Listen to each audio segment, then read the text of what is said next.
네. 지금도 하고 있는지 모르겠는데요. 지난해인가 그 TV 프로에 가짜 사나이라는 프로가 있었습니다. 뭐 TV를 통해서 제가 본 건 아니고 이리저리 계속 그 이야기가 되고 있어서 보게 됐는데, 그때 이제 한창 인기를 얻고 있을 때 유행어가 하나 있었죠. 야, 너 인성에 문제 있어? 너 인성에 문제 있어? 그냥 뭐 방송 중에 스치는 말이었는데도 그때 시청자들의 귀에 꽂혀서 유행어가 됐습니다. 그래서 인성에 문제 있냐는 그 말 때문에 애꿎은 연예인들하고 정치인들 도마 위에 오르고 여기저기에서 인성 논란이 그렇게 한창 뜨거웠습니다. 너 인성에 문제 있냐? 라는 말은 참 많은 생각을 하게 되는 표현이기도 하고, 오늘날 우리에게도 알게 모르게 고민되는 문제가 아닌가 생각을 해봅니다. 사람들은 누구나 자신의 인성을 누군가에게 평가받고 싶지 않을 것 같습니다. 그런데 오늘 말씀에는 이 인성 문제를 다루고 있습니다. 어쩌면 우리는 나 자신도 정확히 알지 못하는 나의 인격과 성품의 문제를 참 이것을 어떻게 다루면서 살 것인가. 또 알고 있다 하더라도 누구에게도 말하고 싶지 않은 이 나만의 내면의 문제를 어떻게 극복하면서 살아갈 수 있을 건가. 말씀을 통해서 함께 나누어 보려고 합니다. 먼저 17절에 이렇게 말씀합니다. 17절을 노하기를 속히 하는 자는 어리석은 일을 행하고 악한 계교를 꾀하는 자는 미움을 받느니라. 여기서 그냥 노하는 자는 어리석은 일을 행한다 말하지 않고 노하기를 속히 하는 자가 어리석은 일을 행한다고 말씀합니다. 그 노하는 것 자체를 말하는 것이라기보다는 분노를 서둘러서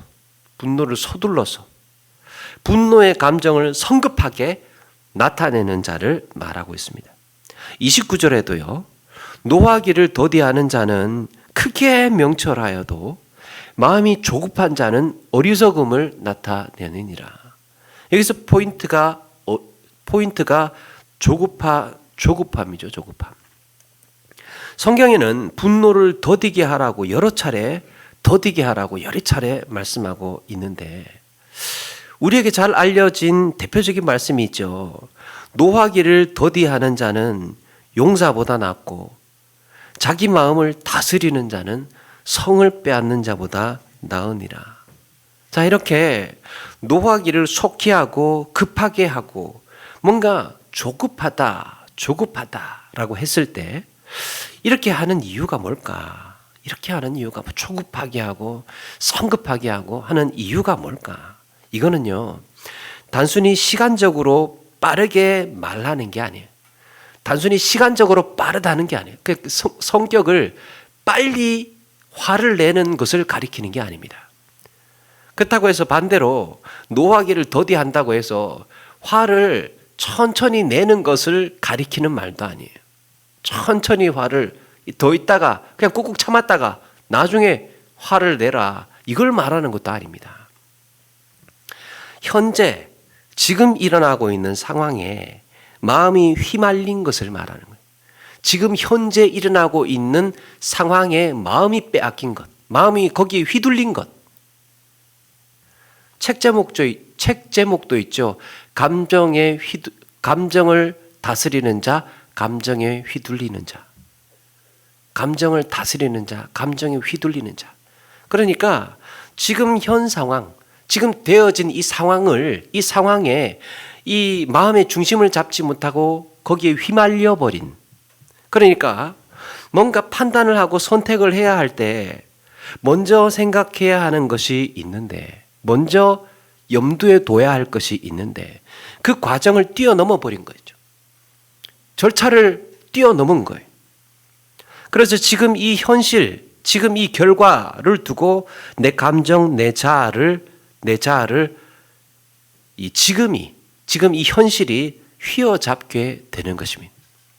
거기에 휘어잡히다 보니까 앞뒤 가리지 않고 그냥 화부터 내고 짜증부터 내고 또 뭔가 왜곡된 생각을 하고 또 극단적인 선택을 하고 판단을 하게 되는 것이죠. 지금 이 현재에 주어진 이 상황에 내 마음이, 내 중심이 잃어버리게 되었기 때문에. 그래서 속히 한다, 조급하다라는 거는요, 정상적으로 거쳐야 할 절차를 뛰어넘어서 화를 내고 감정을 표현하는 것을 말합니다. 정상적인 절차를 뛰어넘어서 화를 내고 감정을 표현하는 것. 자, 이렇게 잘 조절되지 않고 성급하게 나오는 돌출 감정. 성급하게 나오는 돌출 감정. 이걸 가리켜서 과민 반응, 또 예민하다, 까칠하다라고 하기도 하죠. 이 돌출 감정, 성급하게 불뚝 뛰어나오는 돌출 감정. 영어 단어에 어렵게 찾았는데요. 버럭이라고. 버럭. 죄송합니다. 네, 제 필살기라고 생각했는데. 자, 그런가 하면 이 예민함 못지않게 위험한 감정 또 하나 있습니다. 급하고 성급하고 이런 감정 말고 또 하나의 위험한 감정이 있는데요. 그게 둔한 감정이에요. 둔한 감정, 무딘 감정. 원래 성격이 무던해서 그런 것이면 그 개성이라고 말할 수 있지만 정작 반응해야 할 상황, 반응해야 할 결과에서 느끼지 못하는 경우가 있죠. 무딘, 둔한. 여러분, 사람의 마음은 몸에 상처를 입은 것과 같습니다. 마음에도 그렇게 상처를 입는데요. 마치 내 몸에, 우리 몸에 염증 같은 것 붓고 염증 생기지 않습니까? 그래서 염증이 생겨서 부어 있을 때 거기를 건드리면 어떻게 됩니까? 아파서 예민하게 반응을 하죠. 아, 거기 아프다고. 이렇게 예민하게 반응을 하죠. 마찬가지로 사람의 마음도 이 감정 근육 어느 곳을 건드리게 되면, 나만이 가지고 있는 감정 근육 어느 곳을 건드리게 되면 거기가 아픈 곳입니다. 예민하게 반응을 합니다. 그 통증 때문에 과민 반응이 일어나게 되는 거죠. 다른 사람들은 멀쩡한데 다른 사람들은 이렇게 말해도 아무런 지장이 없고 상관이 없는데 유독 그 사람한테만 이렇게 말하면 그 사람은 아픈, 그 사람만이 가지고 있는 이 감정 근육의 염증, 그 사람만이 가지고 있는. 그렇다면 감정을 느끼지 못하는 경우는 사람의 몸에 비유를 하면요, 굳은 살이 베어가지고 느끼지 못하는 겁니다. 죽은 신경세포 때문에 느낌이 없는 거예요. 사람의 치아에 이에 충치가 생기면 매우 아프죠. 그런데 그 과정이 더 진행이 되고 나면, 그 충치 아픈 그 과정이 더 진행되고 나면 나중에는요, 통증을 느끼지 못하죠. 왜 그랬습니까? 신경세포가 죽었기 때문에. 이렇게 너무 과민하게 반응하는 감정도 문제일 수 있지만, 그렇다고 해서 아예 반응조차 하지 못하는 것도 문제일 수 있습니다. 그런데 이 두 번째를 좀 더 정확히 말하면, 저 무의식 속에 가라앉아 있어서 그냥 나는 원래 이런 사람이야 하면서 그렇게 믿고 사는 거죠. 사라진 게 아니고 저 밑에 묻어두고 감춰져 있는 겁니다. 이렇게 본다면 참 사람의 마음은 상처투성입니다. 이렇게 본다면 각자 아픈 부위는 다를 뿐이지만 나름대로 가지고 있는 말 못할 사연이 있고, 나름대로 이 감정신경에 염증이 나 있고, 어느 곳에는 군살이 배어 있고, 어느 곳에는 감각을 느끼지 못하고, 참 세월이 가고 시간이 지날수록 이렇게 상처만 쌓여가는 것 같습니다. 이런 상처가 하도 많아서 언제 어디서 생긴 상처인지도 사실은 잘 모르겠고 하도 많다 보니까 이게 언제 생긴 건지 뭐 때문에 그랬는 건지 나중에는 헷갈려가지고 원인 밝히기도 어렵습니다. 그냥 그래서 그런 대로 살아가는 겁니다. 그래서 마음이 성급하다거나 조급하다거나 하는 문제를요, 이걸 단순히 죄니까 마음 조급하다, 성급하다 이 문제를 단순히 죄니까 무조건 노하기를 속히 하는 자는 어리석은 자고 악인이고, 마음이 조급한 것도 어리석은 자니까 무조건 그렇게 살면 안 돼, 무조건 그렇게 살면 안 돼 라고 단정 짓는 것은 어려운 일입니다. 그 죄야 그거는 그렇게 하면 안 돼, 이렇게 단정 짓는 것은 어려운 일이에요. 누가 그러고 싶어서 버럭 화를 내고 누가 그러고 싶어서 마음 조급하겠습니까? 그러고 싶은 사람이 어디 있습니까? 이런 점에서 오늘 우리는 오늘 말씀에 등장하는 이 죄의 개념을 뭔가 범죄를 저지르거나 악행을 해서라기보다는 좀 더 넓은 의미에서 생각해 볼 필요가 있습니다. 여러분, 죄가 무엇입니까? 원론적으로 이야기를 하면 하나님에게서 벗어난 상태를 다 죄라고 합니다. 하나님 밖에 있는 상태를 다 죄라고. 그렇다면 하나님 안에서, 그리스도 안에서는 이 문제를 극복할 방법이 있다는 거죠. 어떻게 극복할 수 있습니까? 어떻게 극복할 수 있을까? 주님 안에서 하나님의 성품을 보고 닮아가는 겁니다. 주님 안에서 하나님의 성품을 바라보면서 닮아가는 거예요. 과거에 나는 바꿀 수 없습니다. 지나온 삶의 나는 바꿀 수 없어요. 지금에 있는 내가 이 과거에 살아온 결과물이라 하더라도 그거 어쩌겠습니까? 지난 날은 바꿀 수 없습니다. 그러나 앞으로 미래의 나는 바꿀 수 있습니다. 미래의 나는. 그게 우리의 선택이고 믿음이지 않습니까? 주님을 믿기로 선택을 하고 주님을 닮기로 결단을 하고 주님의 사랑을 배워가기로 우리가 이 선택을 하고 그렇게 따르려고 매일 몸부림치고 애써가지 않습니까? 그래서 버럭 화를 냈을 때나 마음을 조급하게 해서 어리석게 되었을 때 또 내가 죄 지었구나, 내가 또 죄 지었구나, 또 범죄를 저질렀어, 그렇게 자책하고 괴로워할 게 아니라 내가 그리스도 안에서 주님 닮기에 소홀히 했구나, 그리스도 안에서 주님 닮기에 소홀히 했구나, 그렇게 생각을 해야 더 좋지 않을까 생각이 됩니다.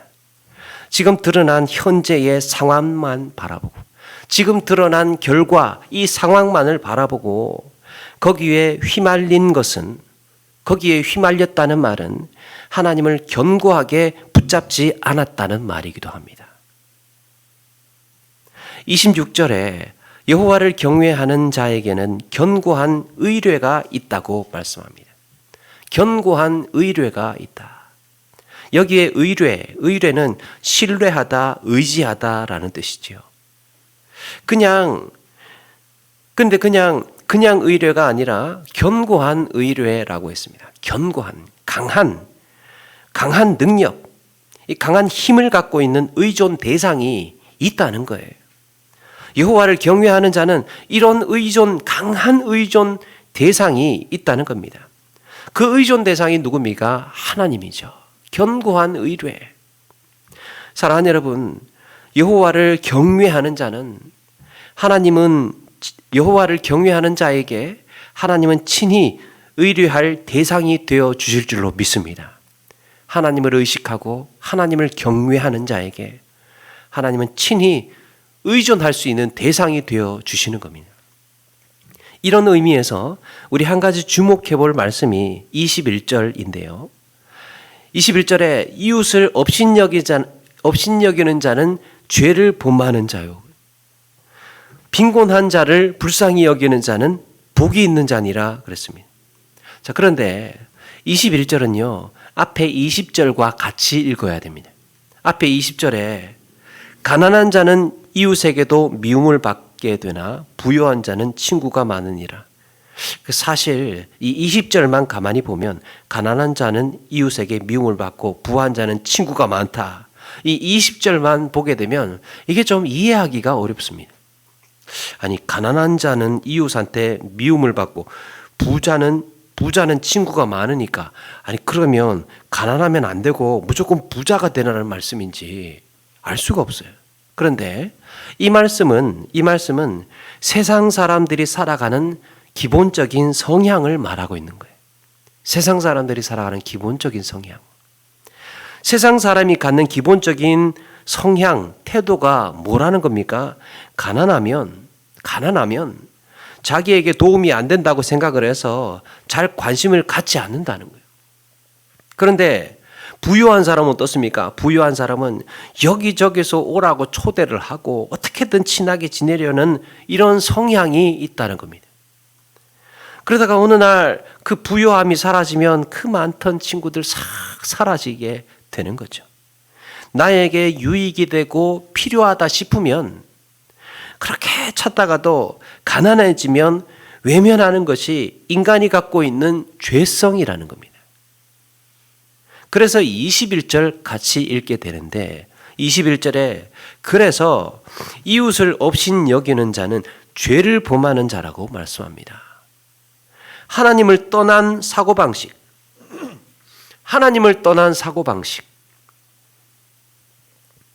이웃을 업신 여기는 원인이 무엇입니까? 이웃을 업신 여기는 원인. 그의 사고방식이 하나님을 떠나 있기 때문이에요. 반대로 빈곤한 자를 불쌍히 여기는 자는 복이 있다고 말씀합니다. 빈곤한 자를 불쌍히 여기는 것. 부자는 부유하게 되었을 때에도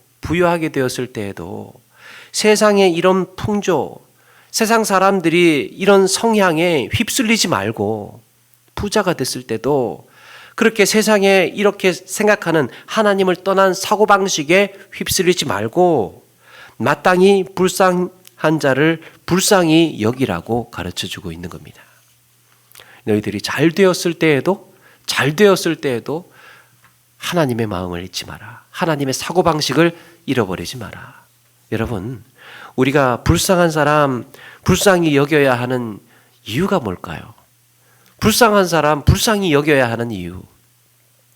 그게 세상 사는 이치라서 그런 겁니까? 아니면 혹시 내가 평소에 이렇게 덕을 많이 쌓아놔야 내가 가난해졌을 때 그들이 나를 도와줄 줄 모르니까 그렇게 해서 불쌍히 여겨야 되는 겁니까? 죄송한 말씀이지만 우리가 다 알고 있는 얘기죠. 이 제 경험상에는 그렇지만은 않더라고요. 어느 순간 어려워지니까 세상에 매몰차게 나몰라라 하는 경우가 있더라는 겁니다. 어떤 때는 참 서운할 때도 많습니다. 와, 내가 그렇게 했는데 그렇게까지 마음을 주고 정말 발벗고 도와주고 정말 내일처럼 그렇게 신경을 써줬는데 막상 상황이 달라지니까 언제 그랬냐는 듯이 자기 살기 바빠서 돌아서고 외면하더라는 겁니다. 그때는 그때고 이런 식이에요. 그때는 그때고. 그래서 찾는 게 뭡니까? 사람들은 그래서 또 이 한 걸음 더 나아가서 이 생각을 조금 더 깊이 해보니까 이 사람이 내가 어려울 때 도와줄 사람인가 검증을 하죠. 나중에 이 사람이 나를 도와줄 사람인가.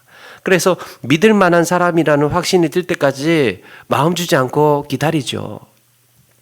물론 그것도 지혜로울 수 있으나 또 그렇게 또 믿었던 사람이 또 제일 먼저 또 외면하는 경우도 있습니다. 따라서 사람을 기대하거나 내가 이만큼 해주면 또 그만큼 돌아오겠지 이렇게 바라는 마음으로 다가서게 되면 종종 실망으로 돌아올 때가 있습니다. 그렇다면 왜 우리는 뭐 때문에 빈곤한 자를 불쌍히 여겨야 하고 도움이 필요한 자를 도와야 할까? 왜 그들과 함께 변함없는 친구가 되어야 하고 소외된 자, 가난한 자, 어려운 자를 찾아서 그들과 함께 해야 하는 건가? 왜 그렇게 해야 되는 건가? 출애굽기 33장 19절에 하나님께서 이렇게 말씀합니다. 나는 은혜 베풀 자에게 은혜를 베풀고 긍휼을 베풀 자에게 긍휼히 여길 자에게는 긍휼을 베푸느니라. 이유가 무엇입니까? 하나님께서 긍휼히 여길 자에게 긍휼을 베푸시기 때문입니다. 하나님은 다른 이유가 있는 게 아니에요. 다른 이유가 있는 게 아니라 그저 불쌍하니까. 다른 이유가 있는 게 아니에요. 이 사람이 나중에 나한테 어떻게 갚아줄지 그거 생각하지 않고 보니까 불쌍해요.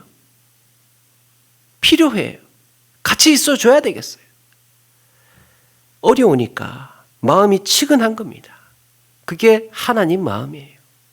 계산하지 않고 나중에 이 사람이 나한테 어떻게 은혜를 갚을 것인가 생각하지 않고 지금 보니까 불쌍합니다.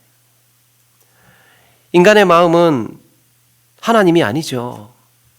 그래서 어떤 면에서는 참 사람이 무한 용서가 불가능하고 무한 긍휼이 매우 어렵습니다. 그러나 하나님의 형상으로 지음받은 우리에게 가장 정당한 동기가 한 가지 있습니다.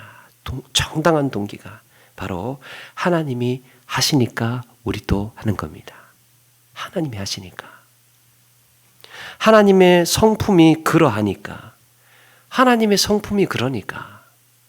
우리도 하나님의 그 형상을 회복하고 그 인격을 담기 위해서 때로는 내 마음에 좀 내키지 않더라도 때로는 뭐 그렇게까지 해야 되나 하는 생각이 들다가도 그래도 그래 내가 먼저 손을 내밀고 그래도 내가 도와주고 그래도 내가 인내하고 함께 해주는 그 몸부림 그래도 내가 먼저 함께 해주는 그런 몸부림이 하나님께서 기뻐 받으시는 줄로 믿습니다. 보답을 생각하지 않고 내가 이렇게 했을 때 어떻게 돌아올 것이라는 그런 결과를 기대하지 않고 행하는 그 마음이 순결하고 그 마음이 값어치가 있는 것 아닙니까? 예전에 한번 말씀드렸죠. 벌써 오래전에 수년 전의 이야기인데 은퇴하신 안산동산교회 그 주관으로 해서 이제 교회 개척 세미나를 간 적이 있습니다. 한 사흘 동안인가 이제 대부도 수양관에서 그렇게 세미나를 했는데 그때 이제 주 강사로 오신 분이 지금은 은퇴하신 그 김인종 목사님이 강사로 오셨어요. 한창 이제 강의를 듣고 이제 점심 시간이 돼서 수양관 식당에서 이제 식판으로 이제 밥을 받고 줄을 서 가지고 밥을 받아서 먹는데 이제 거기 이제 다 목사님들이 오셔가지고 이제 세미나를 하니까 저는 뭐 아는 사람도 없고 그래가지고 저쪽에 한쪽에 빈자리에 뚝 떨어진 곳에 앉아가지고 그렇게 밥을 먹고 있는데요. 그런데 이 김인주 목사님이 식판을 들고 저한테로 같이 밥을 먹자고 오는 거예요. 저한테는 이제 어른이죠. 아주 그냥 지금 은퇴하셨으니까 어른이 그렇게 오는 겁니다. 다른 교회에서도 이제 꽤 많은 목사님이 오셨어요. 그래서 뭐 아시는 분들끼리 335 모여서 그렇게 아는 자리도 많았을 텐데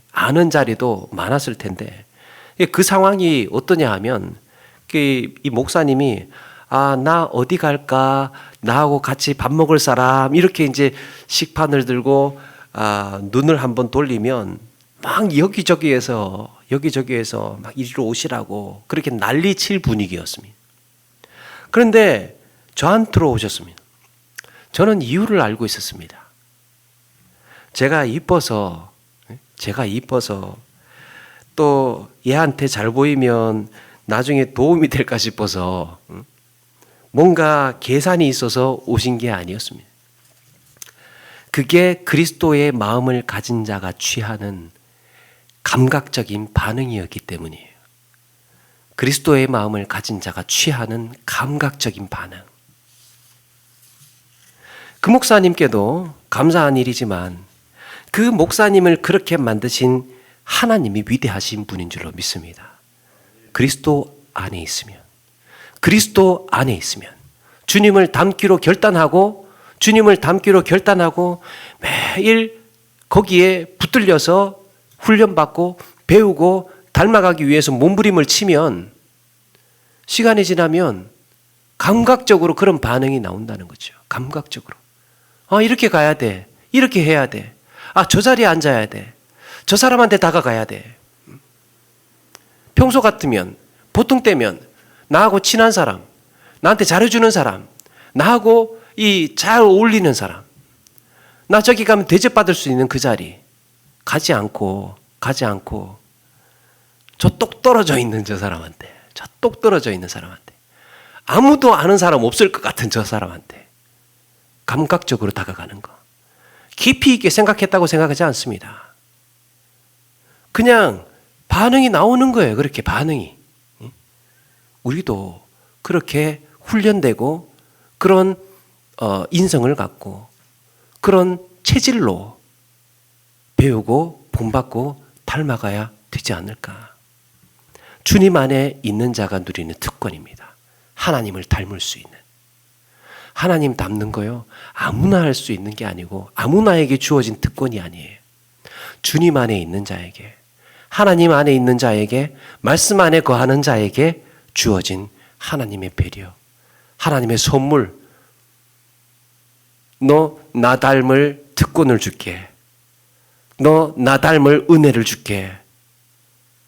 우리의 놀라운 축복이 아닐 수 없습니다. 이게 처음에는 잘 안 되다가도 하나님께서 내게 베푸신 은혜를 늘 묵상하고 그 사랑을 깨달아가고 하나님께서 나를 얼마나 불쌍히 여기셨는지를 알아가면 알아갈수록 우리의 행동에 동기부여가 되는 겁니다. 정말 놀랍다. 정말 놀랍다. 정말 이렇게 하는 게 정말 값진 거구나. 어떻게 이런 생각, 이런 감각적인 반응, 또 어떻게 이런 말을, 또 어떻게 이런 행동을 할 수 있을까? 쉽게 나오지 않을 것 같은데, 그게 주님 안에서의 훈련 가운데에, 묵상 속에, 배우는 중에 닮아가게 되는 겁니다. 이렇게 내 인생의 가치를 높여주는 숭고한 인격이구나. 나도 참 닮고 싶다. 이게 영적인 감각이 깨어 있을 때 나오는 반응. 훈련되어 갔을 때. 여러분, 우리 역시도 이런 모습을 사모하면서 배우고 닮아가야 하지 않겠습니까? 여러분, 성숙한 사랑의 모습이 무엇입니까? 성숙한 사랑. 그 애가 학교에서 어떻게 하다가 유리창 깨뜨렸어요. 그래서 선생님이 이 학부모 모시고 오라고 해서 엄마가 학교에 불려가게 됐습니다. 그래서 애가 깨뜨린 유리창을 보상해주고 집에 와서는 야, 너 이거 엄마가 장부에다 기록해 놓을 테니까, 오늘 들어간 돈 장부에다가 기록해 놓을 테니까 네가 커서 첫 월급 받는 대로 갚아. 첫 월급 받는 대로. 응? 그렇게 다 일일이 써놓고 장부에다가, 그것도 장부가 여러 개가 돼요. 여러 개가 쌓여 있어요. 그렇게 해서 기록한 게 아예 그냥 산부인과 병원비부터 시작해가지고 기저귀 값이며 하여튼 애한테 들어간 돈 일일이 기록해가지고, 여러분, 그걸 정말로 나중에 애한테 받아내는 부모가 있다고 해보자고요. 저는 보지는 못했지만 있다고 해보자고요. 가정. 여러분, 이걸 가리켜서 유명한 속담이 하나 있습니다. 애나 어른이나. 성숙한 사랑이라고 할 수 없죠. 나중을 기대하지 않는 겁니다. 그저 이 아이가 건강하게 자기가 바라고 원하는 대로 행복하게 잘 살았으면 좋겠다 하는 것이 보통의 부모 마음 아닙니까? 그런데 그 일일이 다 갚아가지고 내가 먼저 이렇게 선심을 쓴 것만 해도 어디야. 그러면서 그걸 장부일일 다 기록해놓고 나중에 또 끝까지 악착같이 다 받아내는. 하나님은 우리에게 계산적이고 값싼 사랑을 가르쳐 주시지 않았습니다. 우리에게 값싸고 하찮은 사랑을 가르쳐 주시지 않았습니다. 하나님의 사랑을 닮은 우리는 하나님께서 우리에게 보여주신 그 사랑을 닮아서 숭고하고 값으로 매길 수 없는 사랑을 할 때 오히려 우리의 존재가 고귀해지고 나라는 존재가 고귀해지고 우리의 인생이 아름다워지는 것이라고 가르쳐주고 있습니다. 너 그렇게 할 때, 네가 그런 사랑을 할 줄 알 때 네 인생이 멋진 인생이야. 너는 정말 그런 인생이 아름다운 인생이야. 네가 그렇게 반응하면서 네가 그런 사람이 될 때 정말 아름다운 인생이야. 그렇게 가르쳐 주셨다는 거예요. 따라서 결과보다도 지금 되어진 이 상황, 지금 되어진 이 현재, 이렇게 되어진 일을 보면요, 속상한 거 맞습니다. 마음 아픈 거 맞습니다. 그 사람이 나를 무시한 게 맞아요. 맞아요. 그 결과예요. 그러나 내가 지금 왜 이렇게 해야 하는지, 내가 지금 왜 이렇게 반응해야 하는지 동기를 살피게 된다면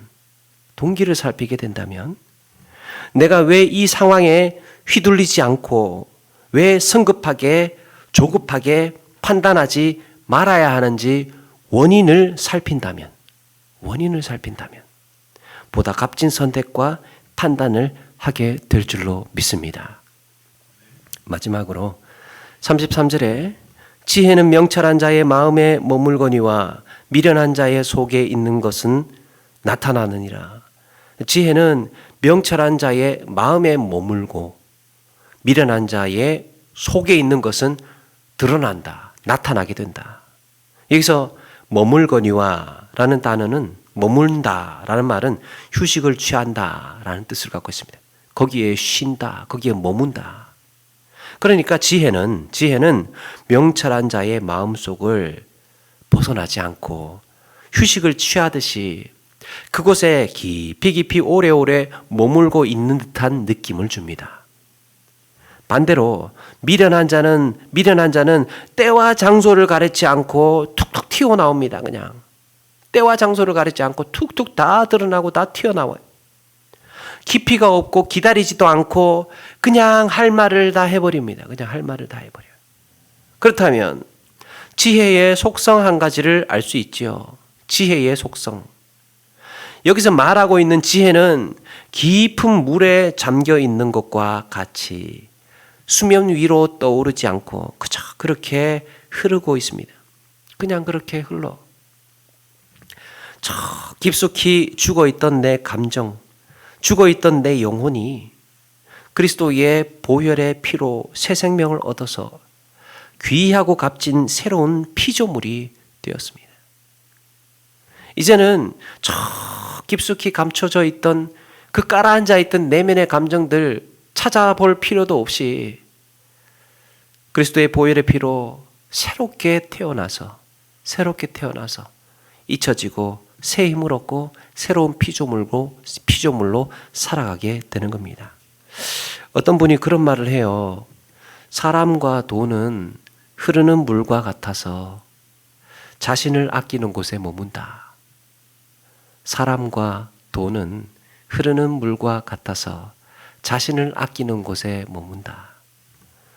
돈은 아끼는 사람의 손에 머물고 사람은 빙빙 돌고 배회하다가 그를 아껴주는 사람 거기에 머문다는 거예요.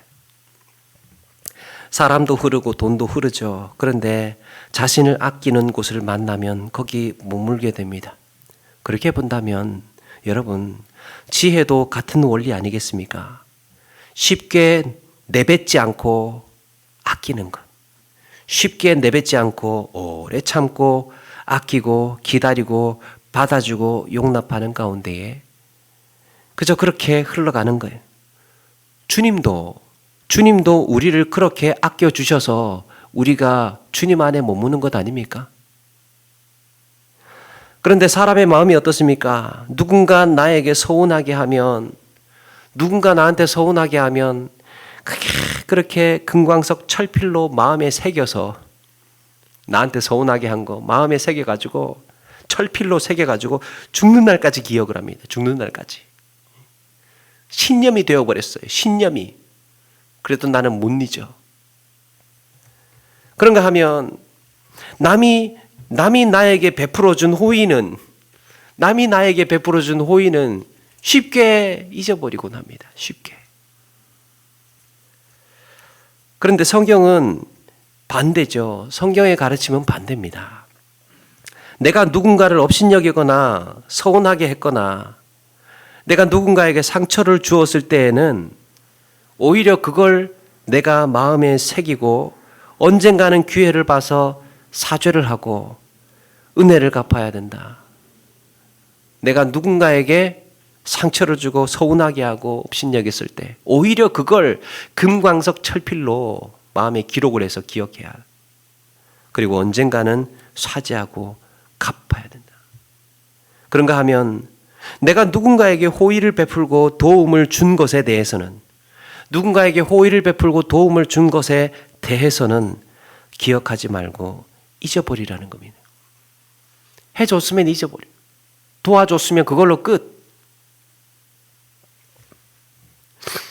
한 걸음 더 나아가서 누군가 나에게 손해를 끼치고 아픔을 주고 상처를 주었던 것까지도, 참 이것까지도 잊어버릴 수 있다면 얼마나 좋겠습니까?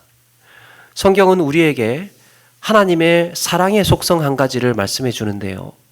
이사야 43장 25절에 이렇게 말씀합니다. 나는 나를 위하여 네 허물을 도말하는 자니 네 죄를 기억하지 아니하리라. 나는 나를 위하여 너의 허물을 도말하는 자니 너의 죄를 기억하지 아니하리라.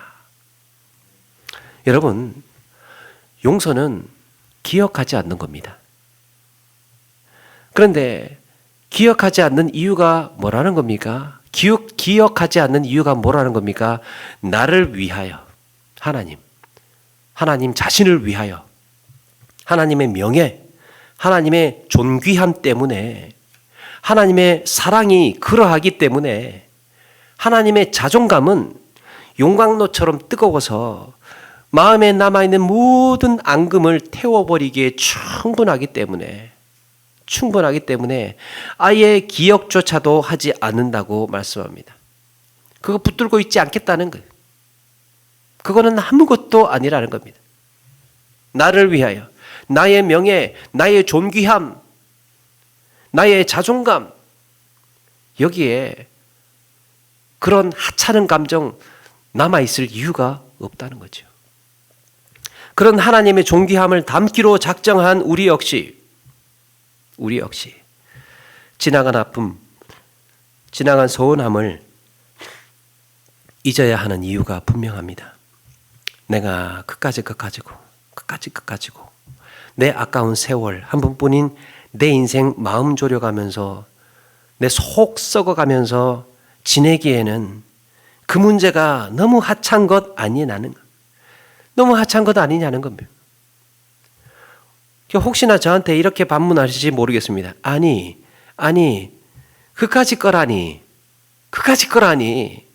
지금 뭘 안다고 그걸 잊으라는 거냐. 뭘 안다고.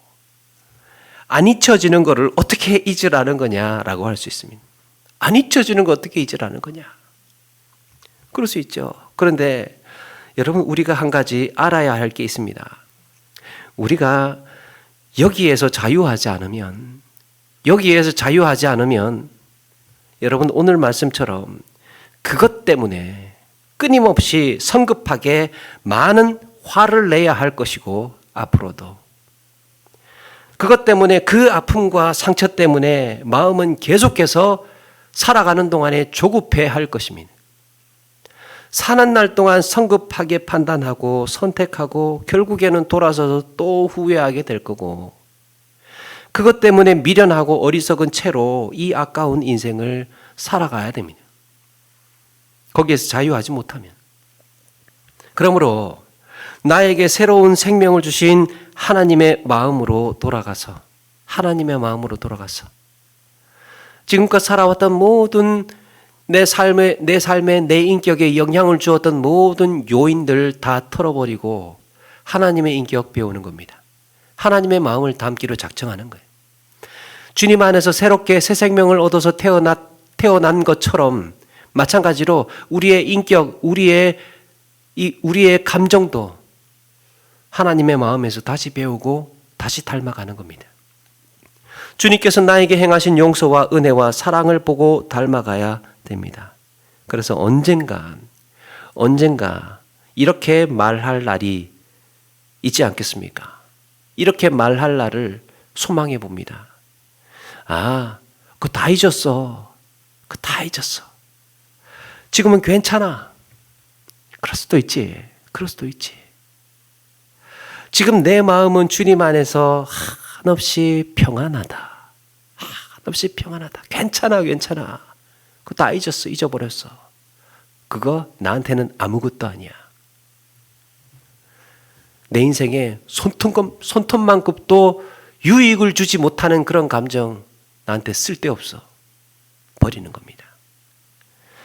말씀을 마칩니다. 사랑하는 여러분, 우리의 성급함, 내면에 예민하고 과민하고 그래서 세상 사람들이 생각하는 사고방식대로 사는 게 괴로워서 이 문제를 해결하기 위해서 과거의 상처들로 돌아가서 그 수많은 상처 헤집고 다니면서 하나하나 들추고 이것 때문인가 저것 때문인가 문제가 뭔가 그렇게 헤매기보다는 나에게 새로운 생명을 주신 주님 안에서 주님을 닮아가는 가운데에 평안을 누리시는 우리 모두가 되기를 소망합니다.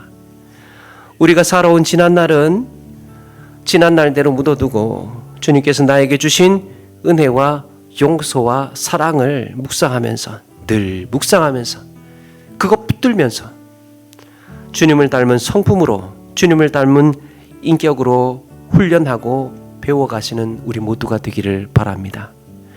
과거의 치유 정도가 아니라 전혀 새로운 인생, 새로운 삶으로 그렇게 하루하루 거듭나시는 저와 여러분 되기를 주님의 이름으로 축원합니다. 찬양하겠습니다.